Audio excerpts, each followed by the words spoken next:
Olá pessoal, espero que vocês estejam bem, com saúde, né? Então esse é o nosso segundo encontro, o primeiro foi síncrono, né? A gente conseguiu interagir diretamente, mas esse é o nosso encontro assíncrono como a gente havia combinado, né?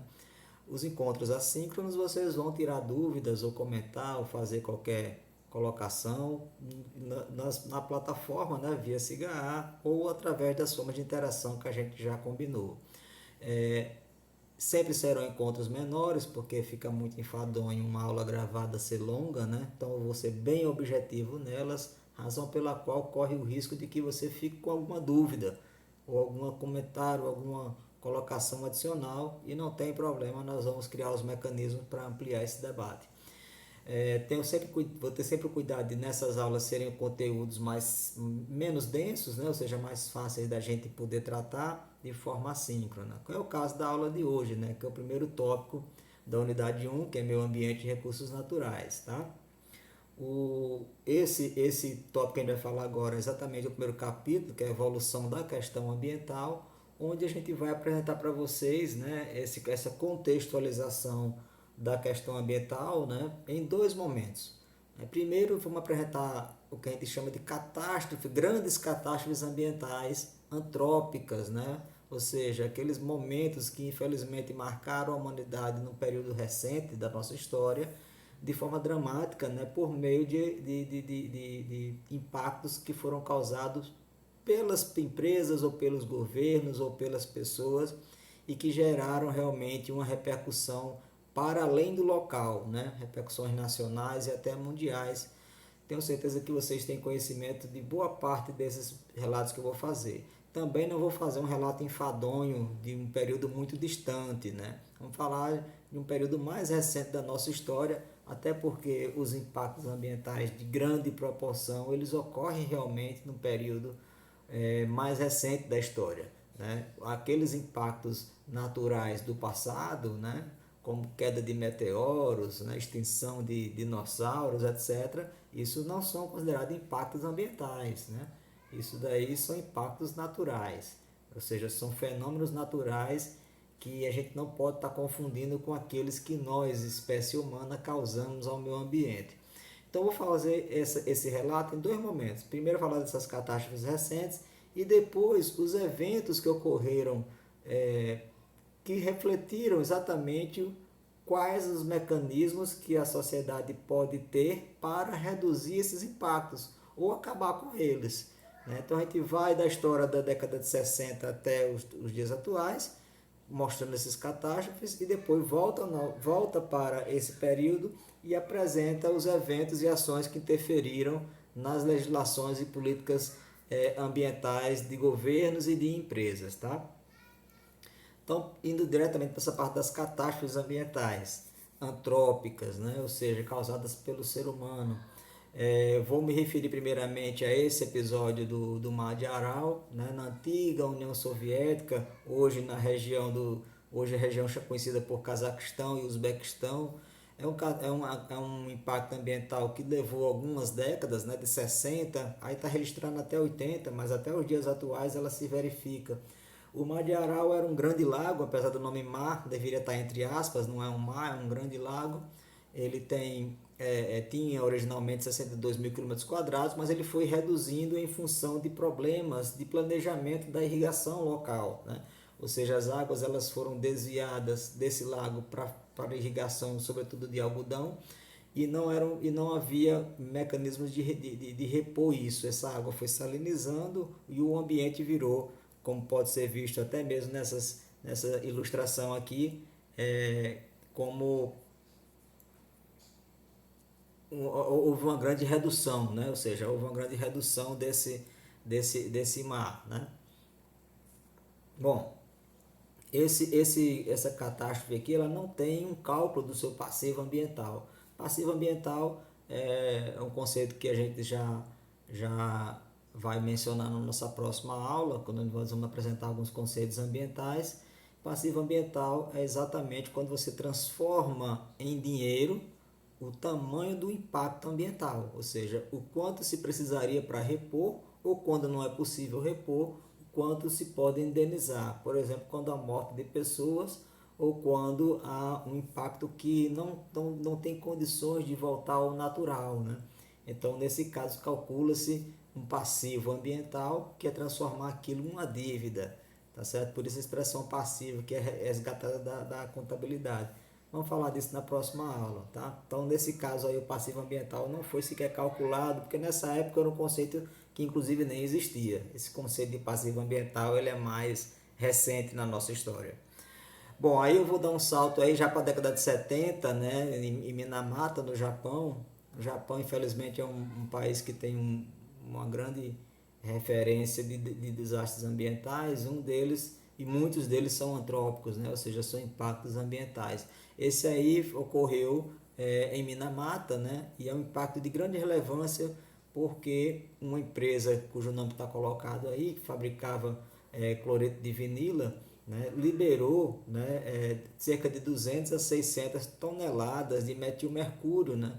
Essa grande contaminação que ocorreu em Minamata afetou praticamente 17 mil pessoas, não se tem o número exato, muitas mortes, né, centenas delas, né, inclusive a expressão mal de Minamata, né, existe até hoje, né, no meio do meio médico, ela é exatamente associado à contaminação por mercúrio, né. Nesse caso já houve passivo ambiental, ou seja, já houve cálculo, né, da penalidade que isso gerou em torno de 250 milhões de dólares, né? Então é um passivo bem significativo.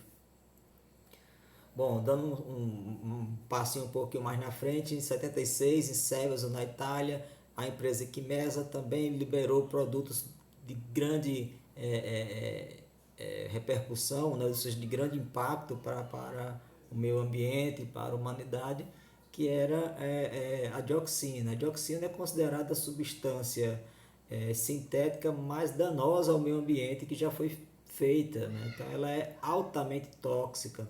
E aí essa empresa ela liberou uma quantidade gigantesca, 8 toneladas de dioxina, contaminou muita gente, né, como está registrado aí, matou pequenos animais da região, os animais domésticos também, né, animais que eram usados para alimentação foram abatidos e descartados porque estavam contaminados, e o passivo ambiental em torno de 150 milhões de dólares.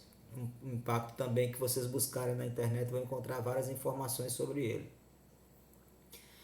Em 84, na Índia, né, em Bhopal, essa empresa aí, Union Carbide, ela descarregou também acidentalmente, mais uma vez aí, produtos ligados a pesticidas, né, 40 toneladas de isocianato de metila, e aí uma quantidade gigantesca de pessoas foi atingida, em torno de 500 mil pessoas, não se tem número preciso, mortes também não se tem precisão até hoje, né, estima-se de maneira muito sutil 2.000 mortes, mas deve ter passado disso.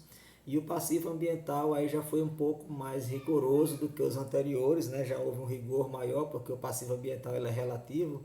Quando se calcula o valor de se indenizar, por exemplo, uma morte, eu posso calcular no valor X num país e em outro país aquele valor ser 10 vezes maior. Até porque não se tem como quantificar ou se transformar em moeda o valor da vida, né? Então há uma grande variação disso, né, de caso para caso. Às vezes é muito baixo e às vezes é alto, mas não resolve porque as pessoas morreram, né? Então não há dinheiro que se pague uma vida, né? Ou não há dinheiro que se pague a recomposição de um determinado ecossistema que não tem mais a condição original. Então o cálculo do passivo ambiental ele é complexo, varia muito de acordo com a lei ambiental de cada país e com todas as interpretações e com toda o fato da ciência jurídica ser uma ciência não exata, né? E aí varia muito de interpretação de juízes, etc., promotores. Bom, é isso. Aí ocorre esse episódio em 86, esse não tenho dúvida de que todos vocês, todos sem exceção, conhecem, né, que é o episódio da explosão do reator da usina nuclear de Chernobyl, né? O episódio que ocorreu na antiga União Soviética, na região que hoje é a Ucrânia, né? Então corresponde a uma quantidade de produto radioativo extremamente elevado, né? Cerca de 40 vezes o das bombas de Hiroshima e de Nagasaki, né? Então é uma quantidade de material radioativo que a gente não pode supor, né? O que chama a atenção nesse episódio de Chernobyl, além do drama que foi envolvido, é que ele se dá por problemas de operação, né? Problemas de treinamento, de capacitação e de manutenção, coisas que se fala muito hoje nas certificações ambientais, né? Ou seja, a necessidade de você estar sempre capacitando as pessoas, de você estar sempre repondo o material e também de estar fazendo as devidas calibragens em equipamentos. A quantidade de mortes também não se tem um registro claro disso, né? São centenas de milhares de pessoas que foram mortas. E aí perceba que a gente está em plena Guerra Fria, né? Em 1986, não havia internet também, então as informações eram muito truncadas, né? Eu lembro desse episódio de Chernobyl, né? A gente recebia as informações pela TV e normalmente muito atrasadas, porque os próprios governos americano e o soviético não repassavam informações de um para outro, e a União Soviética obviamente não passava as informações para o Ocidente de forma clara, porque temia que aquilo fosse usado de alguma forma. O fato é que esse episódio é provavelmente o mais emblemático, né? Causado por erros que poderiam tranquilamente, num sistema de gestão ambiental mais bem organizado, poderiam tranquilamente não ter ocorrido e essas pessoas não teriam morrido. O passivo ambiental é uma hipótese apenas, né? 12,8 bilhões de dólares, mas não há preço, não há, é uma estimativa que a gente encontra na literatura, encontra na internet, mas não há uma razão para que você se limite a imaginar que 12,8 bilhões seria suficiente para resolver os danos causados em Chernobyl. Outros acidentes nucleares ocorreram em diversas partes do mundo, né? No Japão, o Japão é craque, infelizmente, né? É clássico, na verdade, eu disse craque, é clássico em desastres nucleares, né? Dos 10 maiores desastres nucleares, a mais da metade deles ocorreu no Japão, então é um país que consegue lidar com isso hoje com muita clareza, né? Mas também nos Estados Unidos, na Alemanha, na própria antiga União Soviética, ocorreram outros desastres de menor proporção do que Chernobyl. O Brasil tem seu desastre nuclear também, né? Vocês seguramente já ouviram falar, tá no livro de história, mas eu vivi nessa época aí, que foi exatamente aquele acidente da cápsula de Césio 137, lá em Goiânia, no ano de 1987, né? Também por um erro banal, facilmente evitável, né? Ou seja, uma clínica abandonada, havia um aparelho de radioterapia que a clínica foi invadida por catadores de metais e eles abriram aquela máquina e aquela cápsula de césio teve contato com várias pessoas. E não havia naquela época no Brasil um controle sobre danos radioativos. Quando se foi descobrir isso, já tinha muita gente já passando mal, outros morrendo, e é um nosso desastre ambiental também de grande proporção. Até hoje em Goiânia, a quantidade de pessoas que morrem de câncer é acima da média nacional. A imagem que você tem aqui é uma imagem exatamente de um caixão sendo levado para a sua sepultura, né? Veja que ele é de aço, né? Então é uma coisa dramática, né? E esse é o memorial que foi feito exatamente depois para registrar, né? 20 anos depois, para registrar esse episódio. Bom, acidentes relacionados a petróleo temos vários, né? Eu citei só aqui para registro, vou colocar alguns. Esse de 89, né, do petroleiro Exxon Valdez, né, da empresa Exxon, né, que cobriu uma grande área de petróleo. Nessa época não havia, como existe hoje, aquelas contenções, né, em alto mar, que aí reduz a área de abrangência do derramamento de petróleo, né? Inclusive essa tecnologia ela é criada a partir de acidentes como esse da empresa Exxon. Teve aquele episódio de 2000 no Rio de Janeiro, esses vocês devem lembrar, talvez os mais jovens não, mas os que têm mais idade vão lembrar, foi bem recente, foi em 2000, aquele vazamento na Baía da Guanabara. Teve um outro um pouquinho mais antigo, né, que é em 75, inclusive bem maior, né, em termos de derramamento, está registrado aí também nesse slide. Não podemos deixar de falar, né, e aí já dando um salto bem maior para 2010, aquele episódio da BP, né, no Golfo do México. E essa empresa, ela causou, né, ela foi responsável, digamos assim, pelo maior desastre ecológico da história dos Estados Unidos, um país que sabe muito bem o que é desastre ambiental, né? Então o fluxo de vazamento é realmente muito grande, o passivo ambiental nunca foi também definido com clareza, né? Ainda há conflitos na justiça relacionados a isso, e embora haja cálculos subjetivos sobre esse passivo, também não há uma definição clara, né? Mas ele contabiliza multas que ultrapassam 4,5 bilhões de dólares, né? Então é um passivo bem expressivo. Um ano depois, né, ocorre no Rio de Janeiro aquele episódio que vocês também conhecem, né? Inclusive, aí esse até os mais jovens também vão conhecer, que é exatamente o episódio da Chevron, né?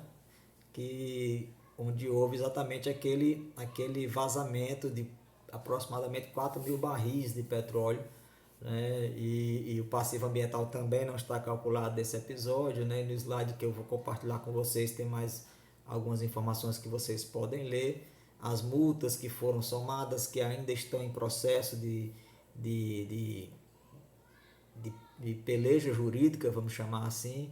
O Ministério Público Federal ainda move ação contra a Chevron, né? Pede uma indenização que ultrapassa 20 bilhões, é uma indenização bem significativa, mas ainda está numa pendência judicial, né? Como é muito comum nos grandes impactos ambientais. Bom, dando mais um salto aqui, né? A gente não pode deixar de falar de Mariana e Brumadinho, né? Eu colocando aqui em um só, mas são dois episódios muito dramáticos da nossa mineração, né? E que esse não precisa falar muita coisa, porque vocês viram, acompanharam, nós já tínhamos internet, já dava para sofrer junto com o pessoal que morreu, quando a gente já conseguia ver imagens de satélite da lama chegando e destruindo tudo que encontrava pelo caminho, uma das coisas mais pavorosas que eu já tive a oportunidade de acompanhar pela internet, imagino que vocês também, não tem como não sofrer com eles, né? Quem já visitou o interior de Minas, ali a região de Mariana, o que era antes desse desastre, o que ele se tornou depois dele, é uma coisa dramática, né? É algo que chama muita atenção. A quantidade de mortes também está registrada nesse slide, né? Pelo menos as oficiais, e o acordo também em andamento. Esse episódio de Mariana e Brumadinho precisam ser usados como referência em qualquer tipo de análise ambiental desse país. Não tem como um governante ou alguém que se propõe a governar o país não faça menção ao episódio de Mariana e Brumadinho. Aí eu vou finalizar essa primeira parte da aula, né, falando da questão dos agrotóxicos, né, porque essa é uma catástrofe silenciosa, ela não tem uma data, ela ocorre a partir da década de 50 principalmente, né, com a chamada Revolução Verde, onde começa a se inserir agrotóxicos em plantios, né, e isso tem gerado muitas mortes, né, não há um registro claro sobre isso, porque as mortes às vezes são subestimadas. Existem N estudos científicos sobre mortes subagudas que não são consideradas como causa-morte contaminação por agrotóxico, né?